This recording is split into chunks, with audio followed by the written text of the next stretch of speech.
Each of these horror movies left audiences totally mystified for almost the entirety of their runtime, questioning the reality or unreality of everything they were watching. But at the end, each movie finally dropped the veil and played their hand, bringing some semblance of logic to everything we'd witnessed up to that point. So I'm Gareth, this is What Culture Horror, and here are 10 horror movies that only make sense at the end. Number 10, Don't Look Now. Nicholas Roeg's masterful Don't Look Now follows a grieving couple, John and Laura, in the wake of their young daughter's accidental drowning death. While in Venice for work, John begins to catch sightings of a small figure in a red coat resembling his daughter when she died, and things only get stranger from there. John is warned that his life is in danger, is nearly killed in a scaffolding accident, and then witnesses a vision of Laura on a funeral cortege in Venice. At film's end, John glimpses the red coat-wearing figure once again and gives chase. But when he catches up to his daughter, the horrific truth is revealed. The figure is actually a female dwarf serial killer who has been terrorizing the area, and who promptly kills John with a meat cleaver. Hell of a twist. Only then do both the dying John and the audience realize that the increasingly strange and confusing sights encountered throughout the film were actually premonitions of John's own future demise. Mind blown.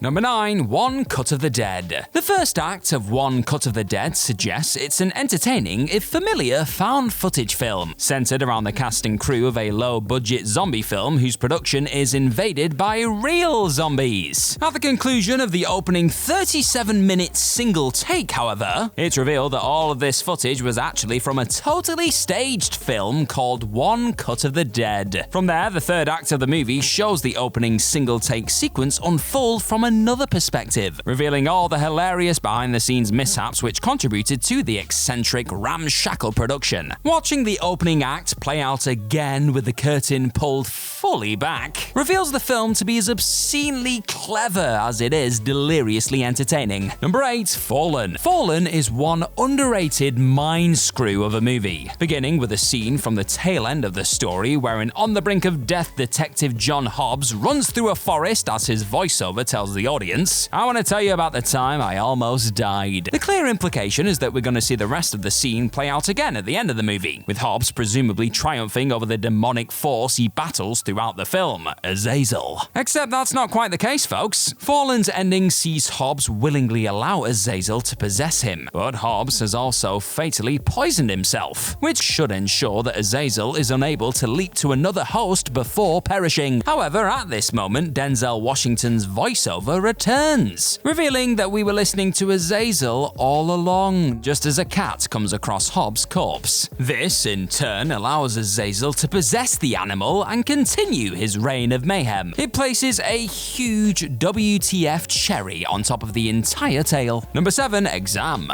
2009's low-budget horror thriller Exam revolves around 8 individuals locked in a room together as they take a final exam for a high-flying corporate job. The rub? The exam paper doesn't actually have a question on it, and time is a-ticking. Director Stuart Hazeldine does a stellar job of mining the oddball scenario for maximum suspense and confusion. It's eventually revealed at the end that the exam's one question was simply the "any questions?" asked at the start of the exam, a fact figured out by only one of the candidates, Blonde. Upon answering no, Blonde wins the job, as this demonstrates her attention to detail and ability to avoid being fooled easily compared to her rivals. Combined with the compassion she shows throughout the exam, she proves herself thoroughly capable of doing the job. She was clearly the best choice. Number 6, The Wicker Man. The Wicker Man might begin as a seemingly simple story of a police officer, Sergeant Neil Howie, investigating the disappearance of a young girl, Rowan, on the remote Scottish island of Summerisle. But the situation is ultimately revealed to be far more calculatedly sinister. The behavior of the islanders is shown to be increasingly peculiar throughout the film, all while they deny Rowan's existence, despite evidence pointing to the contrary. Howie eventually discovers that the island's leader, Lord Summerisle, plans to sacrifice Rowan to the old gods to ensure a bountiful harvest, prompting Howie to infiltrate the May Day festival in disguise in an attempt to thwart said sacrifice. But as it turns out, the entire situation was a lure to get Howie to the island, as he is the real intended sacrifice.